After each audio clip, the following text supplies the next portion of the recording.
You are live. All right, it says we're live. I think we're ready to go. So hi, everybody. Thank you for joining us tonight for our interview with Jeff Thomson, who's the chair of the Gymnastics Canada Board of Directors. Welcome, Jeff. Thank you very much. Thanks for having me. Absolutely. I'm excited to get to know you a bit more. So my name is Julie Forget. I'm the Director of Communications and Marketing at Gymnastics Canada. And I am delighted to have Jeff here with me tonight to help us get to know him a bit better and to talk about the future of gymnastics in Canada. For those of you that don't know Jeff, here's just a bit of his background in the sport. It's quite lengthy, so we'll get her started off. He's been involved with the sport for over 40 years as a coach, a judge, an educator, and an administrator. He is NCSP Level 3 certified and has coached at over 30 Canadian championships starting back in 1980. Yep.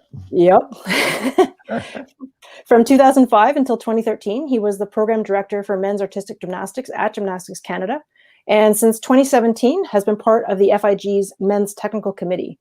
He is also currently a member of the executive of the Commonwealth Gymnastics Confederation. He has judged at over 75 international competitions in 25 countries, including 16 World Championships, 5 Commonwealth Games, 4 Pan American Games, 2 FISU Games, and the 1996, 2000, and 2008 Olympic Games. Quite the resume, Jeff. Yeah. You should talk to my wife about the time away. Well, no kidding, eh? No kidding. So how do you think all those experiences in gymnastics have prepared you for your role as the chair of the board? Yeah, that's a great starting question. I think what you mentioned there is I really started at a club level, very small club in a very small town. We were setting up and taking down equipment. So I had that experience, that led me eventually to meet Hardy Fink, who was opening a gym, and Hardy took me under his wing, which is the best thing that ever happened to me. And I worked with him for years. So we went to a bigger club and we were very successful.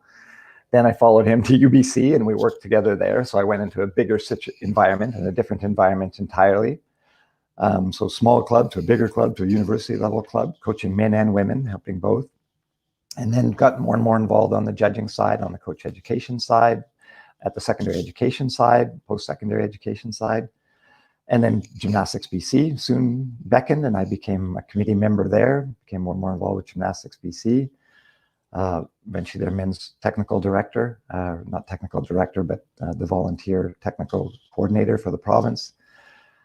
So I've been involved there too, and eventually worked overseas in New Zealand for a while, then worked with Gymnastics Canada. So long story short, all of those things, I think that experience means that I know what it's like to be in the small club in a small town and be the starting coach to being a head coach to a bigger thing to essentially running a club to working for a provincial organization. And in a way, I've been that person, like so many of us are. It's like, you didn't like the head coach in your club, you were grumpy. And then I was in a club and I was grumpy at Gymnastics BC. And then I was there and we were grumpy at Gymnastics Canada. And at every level, you kind of see what's going on. But as you slowly work your way up, you realize that everybody's just doing their best. They really are, whether it's the person running your club, whether it's the person running your provincial organization, the national federation, even at the FIG, which we're all very fond of saying could be better, the people there really are trying their best. And so I'd like to think that I've kind of worn all of those shoes and I understand the perspective of the person that's critical maybe and has things they want to see change, and also being the person that's being criticized. That's awesome. I'm going to throw a question we maybe didn't chat about, but what is it in particular about this position? So as I say, having worn so many different hats, what is it about, this position as chair of the board that really appealed to you? Well, I feel like it's kind of the right time in my life. I'm very comfortable with everything I've achieved. It's all just icing on the cake at this point. And I'm lucky to have time in my life to do it because it's very time consuming, especially now with COVID and everything going on. Mm-hmm. And I don't have a strong attachment to, the men's gymnastics, women's gymnastics, this province, that province. I just want to make it the best place possible, the best federation possible, and our sport a place where everybody wants to send their kids. And that's the only ambition I have. This is not a stepping stone for me to something else. This is just an opportunity to give back to something that's changed my life immensely for the better. That's awesome. That's awesome. I mean, it's sort of along those lines too. So, in this role, you have the ability to, affect change at the highest level. So what is your vision for gymnastics in Canada over the next, say, 4 years and beyond? Yeah, maybe I'll start with the more immediate vision, which is, I mean, I really want to do everything we can to help our clubs and provinces get through this COVID crisis. I mean, it's just unparalleled in anything we've Yeah. experienced in our lifetimes. And to hear of clubs shutting, it's just heartbreaking, and kids not being able to do gymnastics, it's heartbreaking. So let's get through that. I think I'd like to see gymnastics keep its place. And many people don't recognize that. I think Gymnastics Canada is one of the highest, most highly regarded federations in Canada. Its evaluations by Sport Canada and others show it to have a very high level of efficiency and governance. Still, there's things we can do, don't get me wrong, but let's keep that going. And then let's look at the gaps of where we can improve, and let's move those things forward. Clearly, we're in a crisis also with safe sport, and gymnastics, more than any other sport, is in the limelight, as you all know. And the problem is, of course, is that we're all tarnished with the same brush. We're painted with the same brush. There's a huge number of coaches and clubs that have none of the poor behaviors occurring and abusive behaviors occurring. And we just have to make our entire culture like that. We need to bring everybody on board with that it's not a win at all costs mentality at all anymore. And that our kids and every participant, meaning the coaches, the judges, the club administrators, everyone should be free from abuse, and make it the sport it deserves to be, essentially. Absolutely. Yeah, I mean, it's a tough time, absolutely. But I think, we do have a fantastic community. So many passionate people at every level of the sport. What do you think we as the community can do to help move gymnastics forward? Yeah, another good question. I think a big part is, first, we all need to do a little bit of self-reflection, because I know a lot of people are maybe even nervous about what's happening, especially with safe sport. And I think it's important to point out that there's no witch hunt going on. Gymnastics Canada only acts upon complaints brought forward to us by people who feel something wrong has happened. And first and foremost, just look at yourself and say, my conscience is clear. And if it's not clear, then that's a different question. But how everyone can help is to look at themselves and say, how can I be a better person as a coach, as a judge, as an administrator, as a whatever? And I think that's kind of the starting point for a lot of this. And then it's really just going back to the roots of why you did gymnastics. We did it because we loved it. We did it because it made us feel amazing. We did it because, as coaches, because we could see the positive change it brought on in the children that did it. And just stay to that vision and remember that at the end of the day, that's what's more important. I've met more Olympic and world champions than I can remember.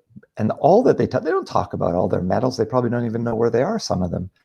It's talking about the relationships they built, the experiences they had, and remembering that that's what sport's really about at the end of the day. Absolutely. I mean, you mentioned safe sport, and I know you were a coach at one time as well, as we said, and over 30 Canadian championships. Was there ever a time that you reflect on and go, you know what, maybe I wasn't always the best coach? So that's sort of the first part of the question. Then secondarily, if that was the case for you, how did you sort of learn and grow as a coach? Yeah. Yeah, absolutely. Yeah, I'll tell you right now, I'll be the first one, if we want to start this journey of change at Gymnastics Canada, to say the way I coached was for sure inappropriate many times. And I'm not sure who's on this call right now or on this thing, but there's a few people probably going, yeah, I remember you. I remember the things you used to say and do. But I can say with a clear conscience, I didn't do anything illegal, but the way I spoke to children wasn't appropriate. And we were really successful, as I mentioned earlier, and I would have, I think the provincial champion in every category. I had national champions, but in the around mid 80s, I felt like, what am I doing? This just didn't seem very rewarding. And I took a year off of everything. And then, as I mentioned, I followed Hardy back to UBC and needed a job eventually. But I was like, I want this to be different. And of course, Hardy played a huge role in that. He was always a very ethical person with his coaching and how he treated his athletes. And so I had him, but there was also a person that worked, sort of the head of the department that we worked on, that his name was Brent Berry. And Brent had this philosophy for all of his sports camps. And he ran a massive hockey camp, one of the biggest in Canada. And he himself had been a professional ice hockey player. And working with him, I talked to him about my feelings around coaching. And he said, Jeff, you need to recognize that the power of sport is in its ability to create positive change in people's lives. And it was like this light bulb going off. It's like, wow, that's what I was missing. And I want everybody that I work with from now on to end leaving this thinking, I'm a better person for this in whatever way, shape, and form, not demeaned in any way, more capable, more competent, all of those kind of things. So that played a huge part. That's awesome. And we talk about the different roles that you had and the sort of the different disciplines that are out there. And it is such a diverse sport, right? Like there's from, little kids in the recreational gymnastics all the way to, sort of the dynamos in Gymnastrata at the top. So what's sort of your vision for creating that more, like perhaps more of a community for gymnastics, so that we are sort of working together to making gymnastics this, the sport that we all want it to be in Canada and internationally. Right. Yeah. Well, I'm glad you brought back the vision question, because of course then I remembered something I should have said earlier. But my biggest vision, really, Julie, it's one that I share with the current president of the FIG, Watanabe, who wants to see gymnastics as the #1 sport in the world. And I've met with him and I've talked to him about this, and it's like, we'll never be the #1 sport in the world, I said, because that's always going to be soccer or football, as it's known everywhere else. But we should be and can be the #1 activity that kids do to develop physical literacy and all of those things that they need to live a healthy, active life, or to be better in the sports that they choose to do. So my big picture vision is that. And I think if all of us in this beautiful sport, and all of them, I'm talking about trampoline, aerobics, acrobatics, all of them have these incredible components to them, that if we combine them all together into something that we can offer to the public in this country, that's going to be like, wow, I'm part of generating a massive change in the health and well-being of Canadians. Like, for me, that's the starting point. If we can honestly say that every kid is more likely to live a longer, healthier life because they started out with being physically literate due to gymnastics, that's humongous. And from there, we can stream off and say this child has the natural ability, propensity, whatever it might be, for women's artistic, for trampoline, for double mini, for aerobics. It's okay. It doesn't matter. We're all in the same thing together. And let's allow all of these, 1 million kids to stream off and find their thing. And that's what we're really going to do. It's interesting, we didn't talk about this when we talked earlier, Julie, but you look around the world, even in countries with a lot more numbers in their high performance artistic gymnasts, still only have a national team of even in China, after their 10th person, 12th person, they're not that deep. There's only ever a few that are really exceptional that rise into that kind of top 6 in a country. And yet so much of our energy goes in towards that. Let's broaden that. Let's get everybody doing it. Let's let our high performance oriented athletes and coaches work with those kids that have that natural ability and work together for that. Because,